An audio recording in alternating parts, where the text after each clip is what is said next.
তৎপরতার অধিক সময় নিয়ে যুদ্ধ সমাপন হলো। কৃষ্ণ প্রিয় পাণ্ডব সখা তাদের বন্ধু ছিল হাঁটি হাঁটি গুটি গুটি পায়ে আমার মর্যাদা পুরুষোত্তম ভগবান বিদায় দিলেন, চলে যাবেন। মাতা কুন্তীর সম্মুখে এসে কৃষ্ণের পশ্চাতে পাণ্ডব সখা দাঁড়িয়ে আছে। মাতা কুন্তীর নিকট এসে আপনারা সকলে জানেন দিলাম, তারপরেও চেষ্টা করতে বলছি সংবাদ চেষ্টা করি আমরা।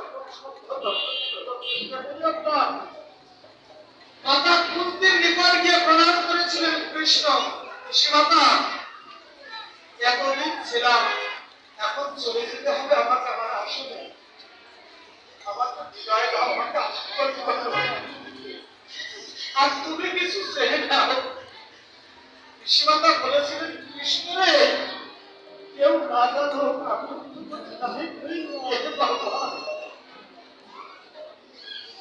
মাতা যশোমতীর শাড়ির অঞ্চলের নিচে গোপাল সৌর্যলীলায় ব্রজমণ্ডলে মায়েদের ঘরে বাড়ি যায়।